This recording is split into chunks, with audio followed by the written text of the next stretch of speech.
The Marine Corps Commandant, Gen. Robert Neller, wants a sci-fi-inspired holodeck so he can war where no one has warred before, reports Marine Corps Times. In a perfect world, it would be like Jean-Luc Picard in Star Trek, Neller said.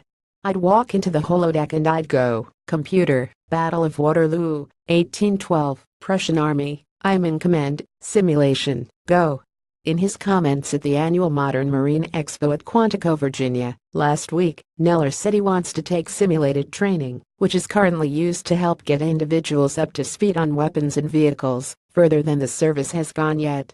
What I'm looking for is a simulation, where a battalion or squadron commander or a regimental, or a group commander or division, wing or MEF Marine Expeditionary Force, or a corps commander can go in and not have to put thousands of people on the battle space and in the air and actually get them to do a repetition, Neller said. That is going to take some time.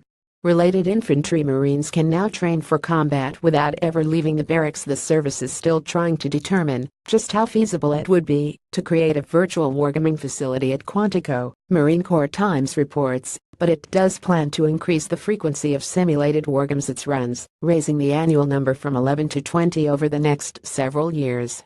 U.S. Marine Corps Gen. Glenn Walters, Wright, the Assistant Commandant of the Marine Corps, observes Marines training on simulator training systems during a visit to Camp Lejeune, North Carolina, January 27, 2017.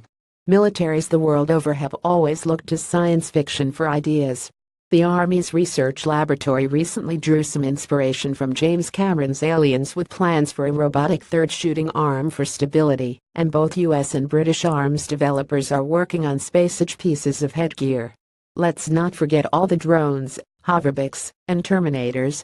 This isn't even the first time the Marine Corps has tried to rip off Star Trek, with the service teasing the possibility of battlefield-ready tricorders, innovative scanners, last May. That said, being able to recreate past fights or simulate future ones on a grand scale could be pretty useful to battlefield commanders. Simulators for ground troops are fast becoming par for the course, and with good reason.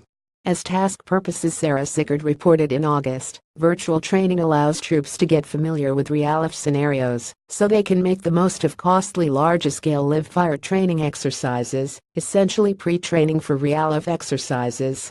Extending that opportunity to a battalion, regimental, or division commander seems like a natural progression.